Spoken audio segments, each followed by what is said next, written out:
I, 28-year-old female, and my husband, 30-year-old male, have been married for 6 years, and we have been on and off since I was a freshman in high school, 2010. My husband and I were best friends, and when we got married, we were inseparable.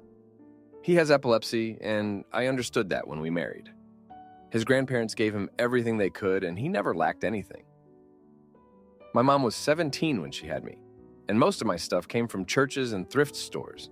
Please keep this in mind as you read this. When we first got married, my husband was trying to get disability due to him having a seizure once a week. He also has expensive tastes and loves Zaza. When I say loves, he would legit tell me that he would pick Zaza over me. I ended up working 2 jobs the first year and a half of our marriage, while he would sit at home and play video games. We lived with my mother since she was always sick and needed extra help.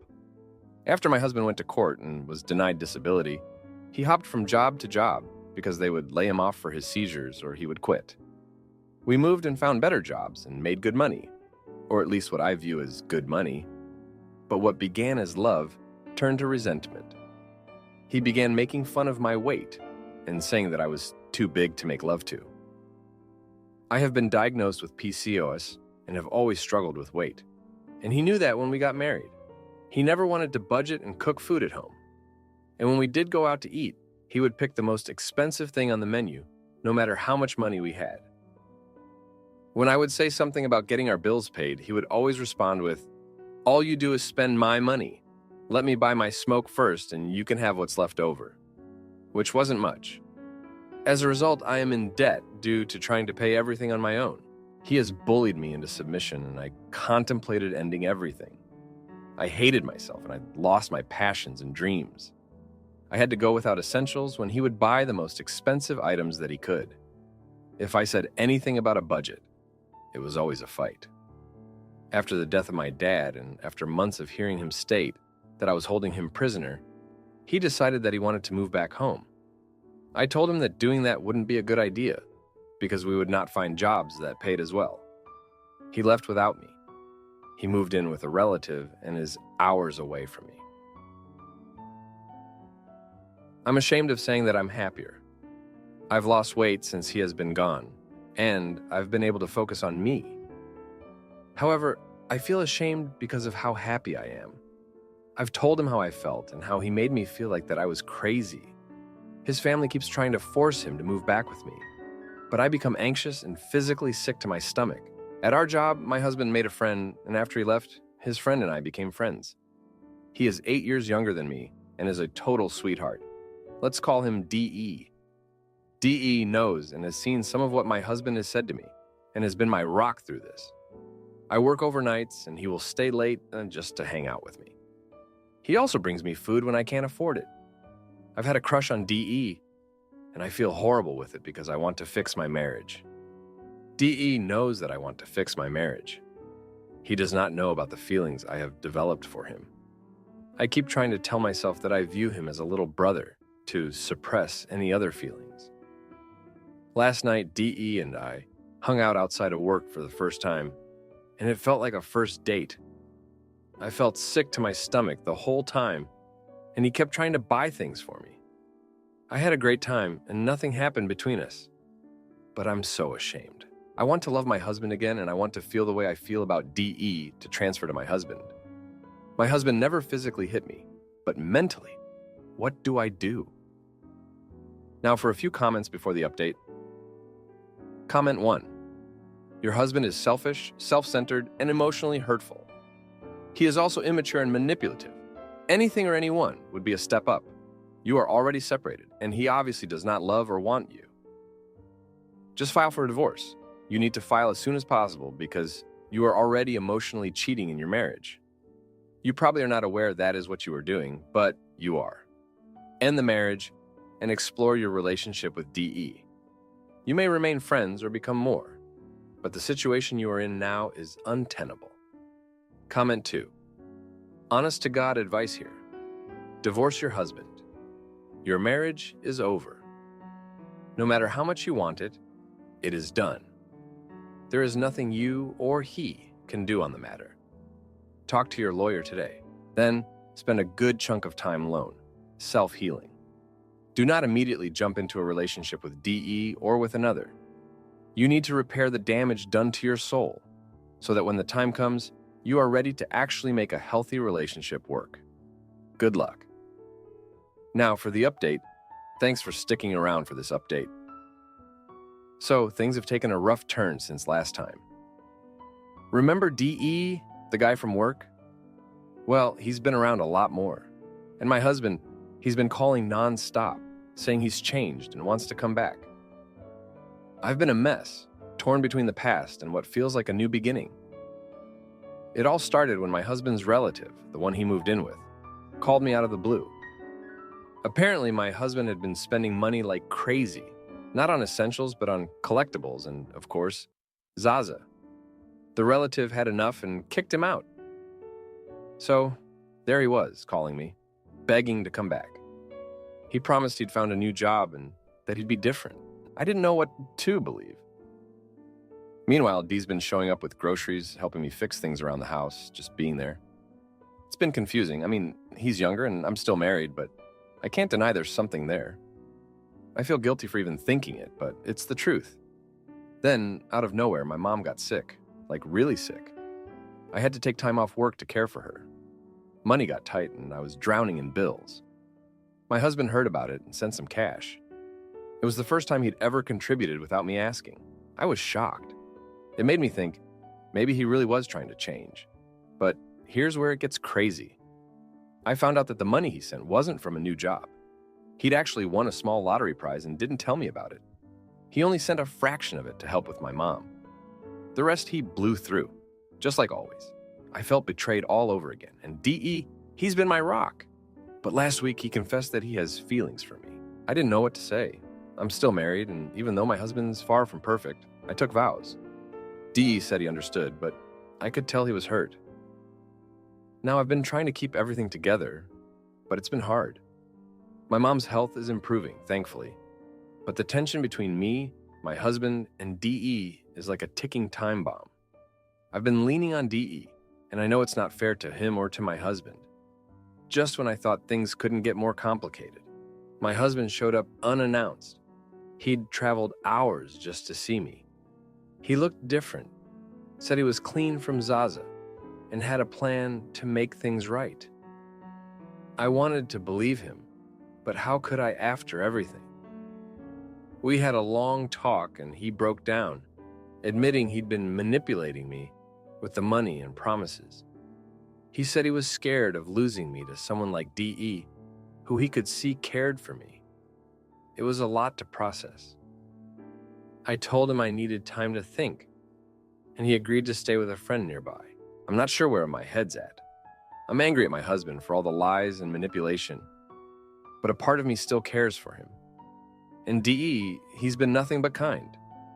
But is it right to start something new when I'm still so tangled up in my past? So, that's where I'm at.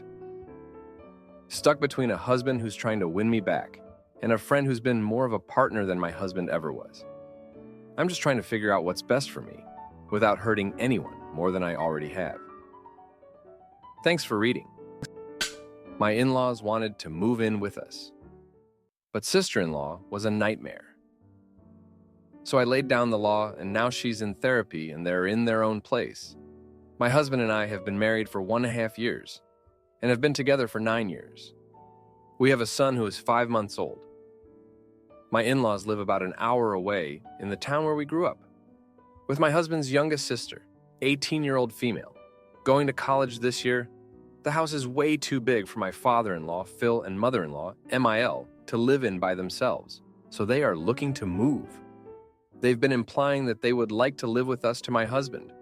He's the only son out of 5 kids, and in our culture, parents often live with their son's family, which he wants to follow. He has mentioned it to me, and I am conflicted. I have already told my husband my feelings about this topic. On one hand, I would really love it.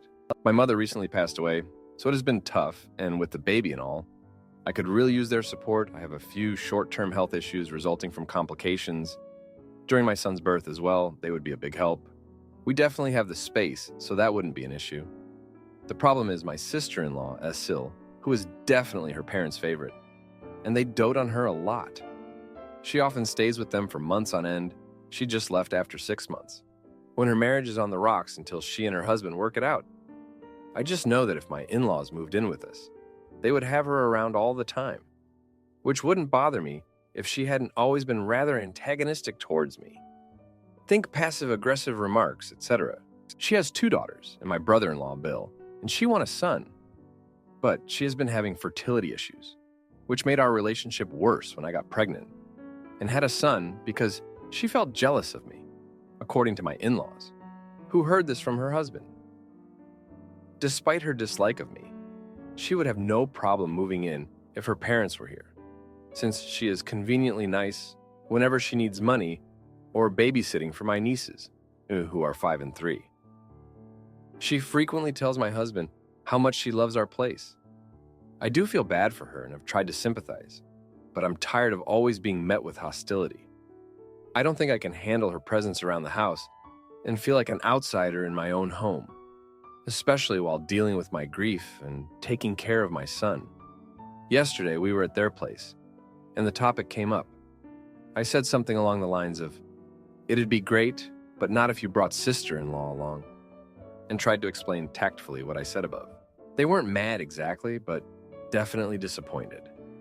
They said that she has had a lot of difficulties in life and that we should support her. I asked if that meant they wouldn't live with us if she couldn't stay for long periods, and they said that yes, they would consider other arrangements. Even though they would prefer living with us, this was a deal breaker.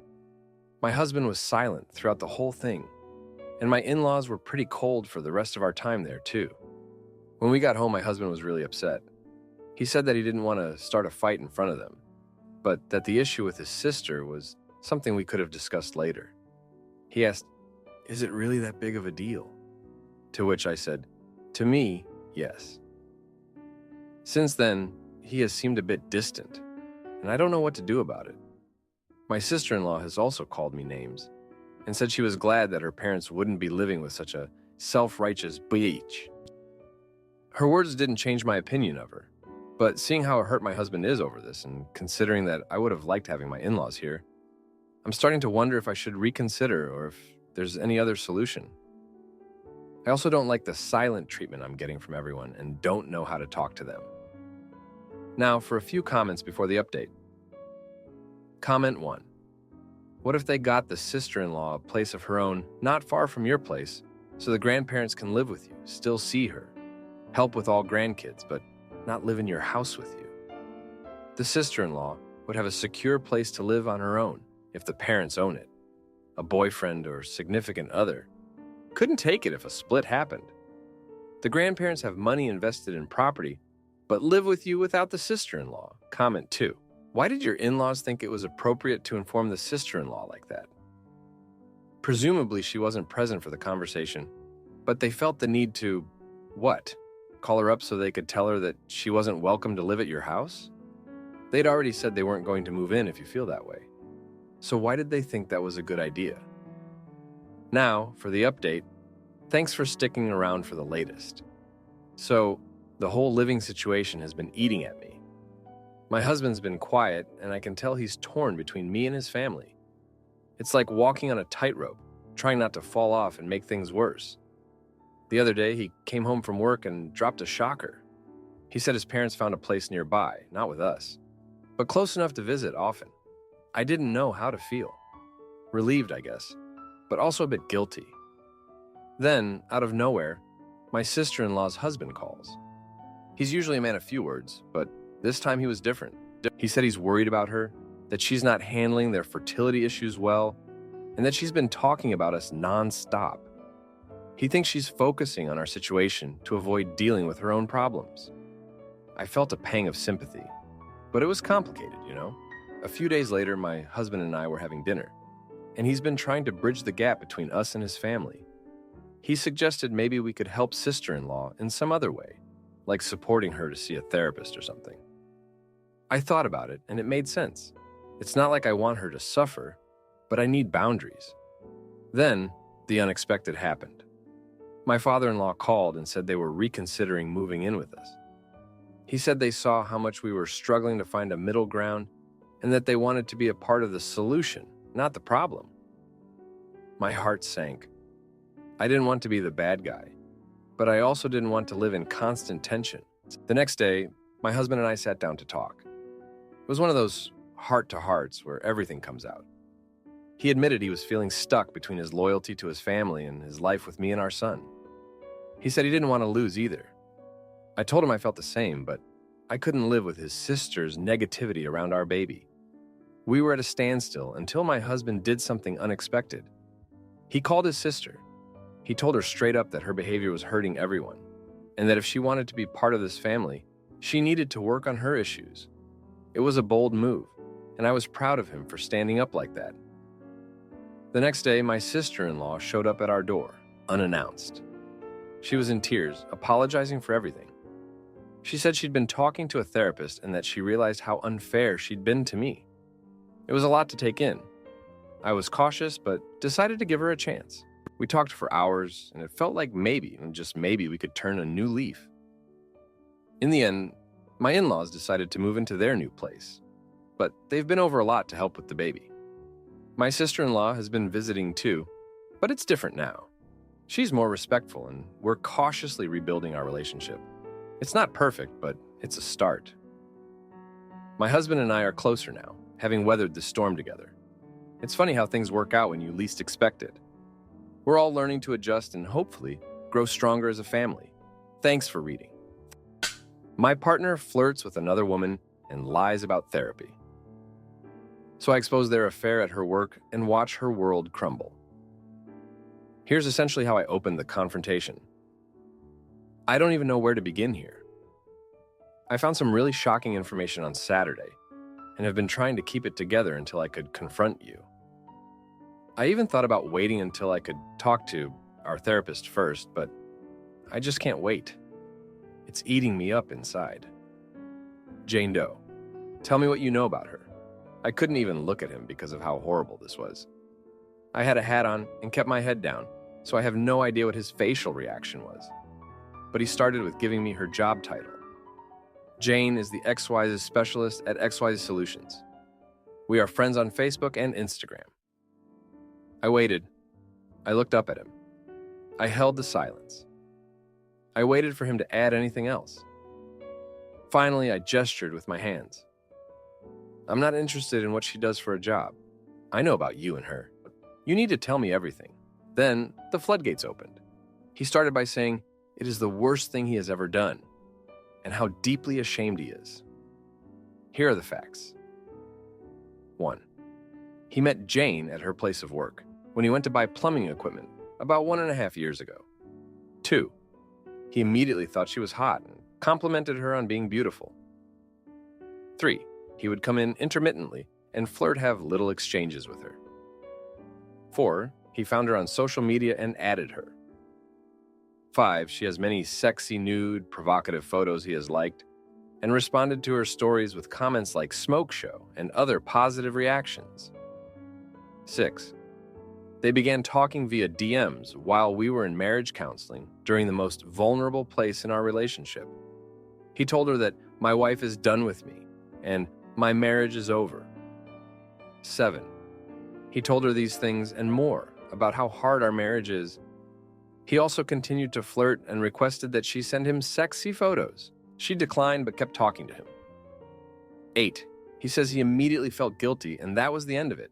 He states the whole thing was a couple of weeks total. I found messages spanning a few months. 9. He just unfollowed her from Instagram today according to his profile. I don't even know what to believe. I don't even know what's real. He says he never would have let it go any further than that. I don't believe that. He was interested. If she had sent sexy photos or engaged with him in some way, he wouldn't have said no. He would have jumped at that opportunity. I was crying and said, I don't want to be around him. I left and went on a long walk. He was apologizing profusely and hoping I could forgive him someday. I don't know. This is just all so much to process. So tell me, cheating, or attempted cheating, what is this? According to him, no photos were exchanged, but he did request them. Now, for a few comments before the update. Comment 1. I'm sorry you are going through this. Many people, most of them men, think cheating only occurs when their penises end up in someone else. But for most of us, cheating begins far before that. It begins when they start sharing secrets, flirting, and stoking a relationship with someone else behind our backs. It's called emotional cheating and can be far more damaging to a relationship. For me, hell yeah, it's cheating and harder to forgive because the betrayal runs deeper. Comment 2. Ask your husband what he would say had you done the same. I guarantee he would say you cheated, and he is a cheater. He cheated on you. He will likely cheat again. Get an STD panel, leave, and begin the separation and divorce proceedings. The trust is gone. The mutual respect is gone.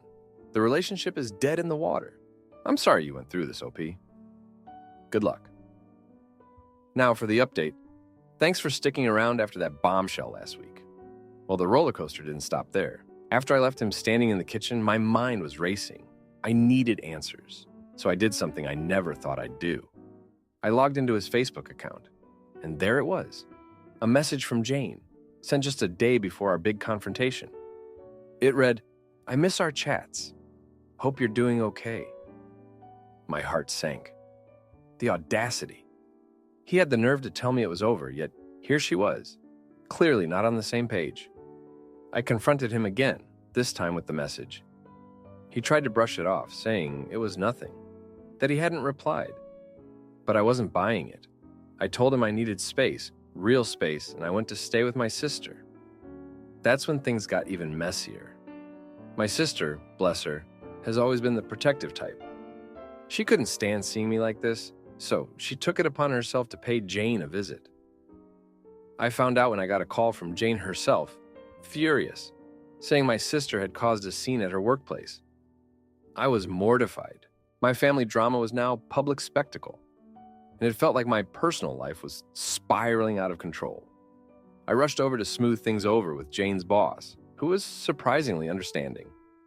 He mentioned that this wasn't the first time Jane had been involved with a married man, and that he was considering letting her go because of the drama affecting his business. I felt a pang of guilt. My issues were impacting other people's lives. Back at home, my husband was desperate to make amends. He suggested renewing our vows, a grand gesture to prove his commitment. I was torn. Part of me wanted to believe in us, in the history we had built together. But could I really trust him again? The following day, I got a call from our therapist. She had been trying to reach my husband for a scheduled session he missed. That's when I learned he had been lying about attending solo therapy sessions. He claimed it was to work on himself for the sake of our marriage, but he hadn't been to a single one. I felt like a fool. Here I was, considering giving him another chance, and he was still lying to me. It was a slap in the face, a reminder that his words were as hollow as the empty chair at the therapist's office. I decided to take a long walk to clear my head. That's when I bumped into an old friend from high school, someone who had been through a messy divorce herself. She told me how she came out stronger on the other side, and it gave me a glimmer of hope. Maybe this wasn't the end of my story, just a painful chapter. Returning home, I found my husband packing a suitcase. He said he needed to give me the space I deserved and that he would stay at a friend's place. He looked broken, remorseful. But was it enough? I watched him leave, the weight of his betrayal still heavy on my shoulders. I sat down at the kitchen table, the same spot where this whole mess started, and I realized I had accepted the terrible situation. I was alone, but maybe that's what I needed, to find myself again, away from the lies and the deceit. Thanks for reading. It's been a rough week, but I'm hanging in there. If you like this video, you'll probably like these too. Also, while you're here, please consider subscribing. It's your support that keeps this channel alive and allows me to make better and longer videos. Have a great day.